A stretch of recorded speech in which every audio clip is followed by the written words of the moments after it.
9 personnes sur 10 aiment le chocolat, la 10e ment. Cette citation de John Tullius montre bien notre amour pour le chocolat. Alors, il faut nuancer, il y a quelques personnes qui n'aiment pas le chocolat, mais il faut l'avouer qu'elles sont rares. En revanche, il y a de nombreuses personnes qui évitent de manger du chocolat parce que ça fait grossir, parce que ça constipe ou pour toute autre mauvaise raison. Eh bien, dans cette vidéo, j'ai envie de vous parler des bienfaits nutritionnels du chocolat et surtout du cacao, puisque c'est ça le plus important, hein, c'est le cacao qui contient de nombreux bienfaits nutritionnels. Je vous dis également dans cette vidéo en quelle quantité il est préférable d'en consommer quotidiennement et quel chocolat choisir. Donc restez bien avec moi jusqu'à la fin de cette vidéo, vous saurez tout sur le chocolat.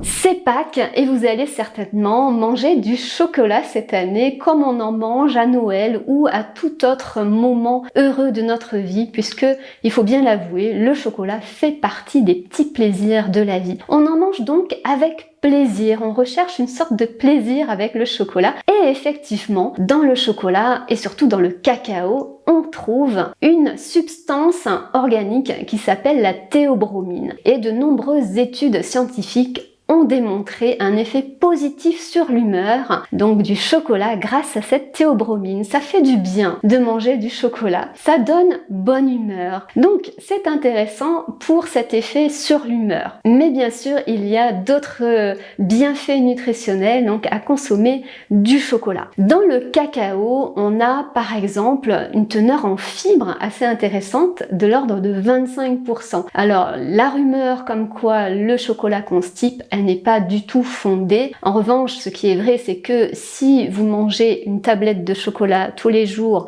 et que c'est au détriment d'autres aliments comme les fruits et légumes, eh bien effectivement, cela risque de déséquilibrer votre alimentation et donc d'avoir un ralentissement du transit. Mais consommer en quantité raisonnable, alors qu'est-ce que ça veut dire une quantité raisonnable? C'est 10 à 20 grammes par jour, 1 à 2 carrés par jour. Ça ne pose aucun problème au niveau du transit intestinal et donc il y a quand même des fibres quand on consomme du chocolat riche en cacao. Donc c'est riche en fibres, c'est riche en protéines aussi, le cacao apporte environ 20% de protéines de bonne qualité. C'est riche en graisse, donc ça peut aussi apporter pas mal de calories, bien sûr, on va pas se le cacher, le chocolat est un aliment riche en calories, mais c'est pas tant le cacao en lui-même qui est riche en calories, c'est tout ce qu'on y ajoute, et notamment les sucres ajoutés quand on fabrique donc le chocolat. Donc ces fameuses graisses, effectivement, c'est majoritairement des graisses saturées, donc c'est pour cela qu'il ne faut pas abuser du chocolat, donc 10 à 20 grammes par jour, encore une fois, c'est raisonnable.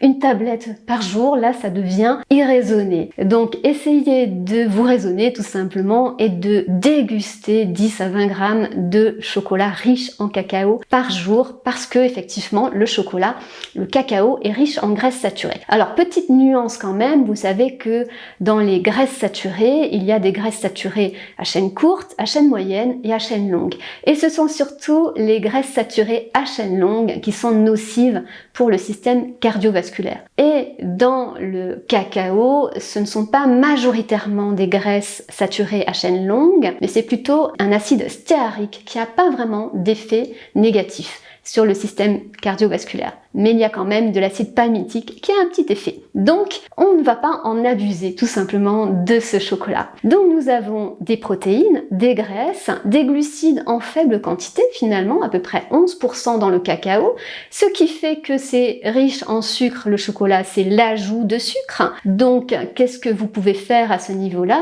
Eh bien, c'est choisir un chocolat qui contient un maximum de cacao, donc un chocolat noir riche en cacao. Et quand je dis riche en cacao, c'est en général au moins 70% de cacao, ça veut dire qu'il reste moins de 30% de sucre ajouté. Quand on choisit un chocolat riche en cacao, on a en plus un index glycémique faible, de l'ordre de 25 à 30, donc c'est qui est vraiment très raisonnable, donc ça a un impact très limité sur la glycémie, même s'il y a une présence de sucre ajouté. Si vous avez du diabète, vous n'avez pas à choisir un chocolat sans sucre ajouté ou un chocolat au polyol ou avec des édulcorants. Non, choisissez un vrai chocolat, mais tout simplement riche en cacao à 70%. Si vous voulez en savoir plus sur cette notion d'index glycémique, parce que c'est vraiment ce que je recommande, une alimentation à faible impact sur votre glycémie, eh bien je vous invite à télécharger mon guide nutrition 100% à index glycémique bas. C'est un guide que vous pouvez télécharger en un clic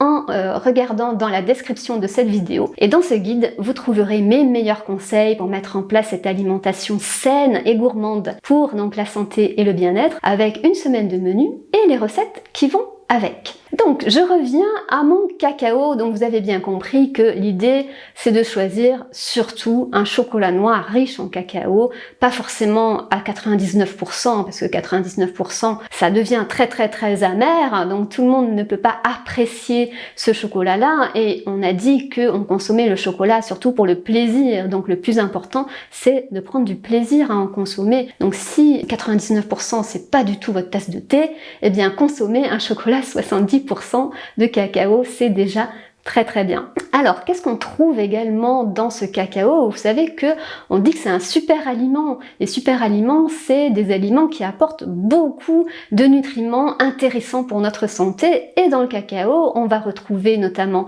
du potassium, un potassium qui permet de mieux réguler la pression sanguine. Donc, si vous avez une hypertension, ça permet de réguler tout ça. Et puis, on va trouver également du magnésium. Le magnésium, c'est un élément anti-stress, donc ça rejoint les effets de la théobromine sur l'humeur, donc très intéressant. On a également du fer, on a du calcium, on a du zinc et du sélénium qui sont des minéraux, des oligo-éléments aux effets antioxydants. On a également des vitamines, vitamine E, vitamine D, vitamines du groupe B, et également des composés antioxydants, donc qui ont des effets multiples et variés dans l'organisme, positifs bien évidemment, puisque les antioxydants, ça lutte contre les radicaux libres qui sont responsables du vieillissement accéléré de l'organisme. Donc manger du chocolat, se faire du bien pour se faire plaisir, c'est anti-stress, et puis ça apporte tout un tas de bonnes choses finalement, et protection cardiovasculaire également, grâce aux composés antioxydants. Donc il n'y a que du bon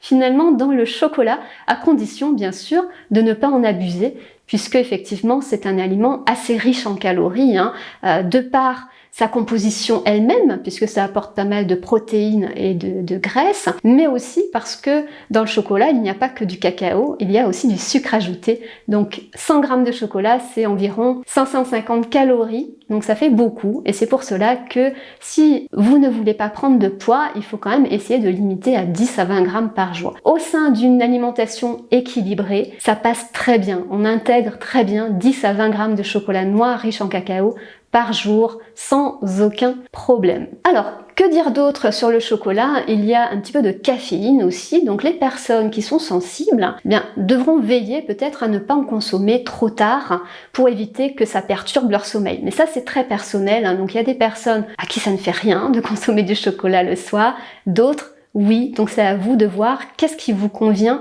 le mieux, tout simplement. Je vous ai dit que l'intérêt du chocolat, c'est surtout le cacao, donc choisissez toujours un chocolat noir riche en cacao. Le chocolat blanc ne contient pas de cacao, il contient exclusivement du beurre de cacao et du sucre, donc pas d'intérêt nutritionnel. Et le chocolat au lait, il a aussi beaucoup de sucre et pas tant que ça de pâte de cacao, souvent 25-30% uniquement, donc pas intéressant non plus.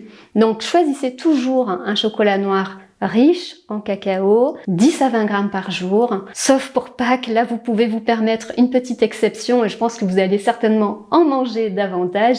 Mais eh bien, une fois n'est pas coutume, comme on dit, faites-vous plaisir et puis ensuite revenez à une alimentation un petit peu plus classique. Voilà, j'espère que je vous ai réconcilié avec le chocolat. Vous n'avez pas à le bouder, vous n'avez pas à l'exclure de votre alimentation, même si vous êtes en période de perte de poids, si vous voulez perdre du poids. C'est important cette notion de plaisir de manger parce que si vous l'occultez en permanence, vous aurez toujours des envies de manger. Vous allez créer des frustrations qui vont mener à des craquages et là vous allez craquer sur tout et n'importe quoi, manger du chocolat au lait en grande quantité, des biscuits, etc. Alors que si vous intégrez des petits plaisirs quotidiens, eh bien ça ira beaucoup mieux. Voilà pour ce chocolat, j'espère que cette vidéo vous aura été utile. Posez-moi vos questions en commentaire si vous en avez. Et quant à nous, on se retrouve la semaine prochaine pour des conseils nutrition, minceur et mieux-être.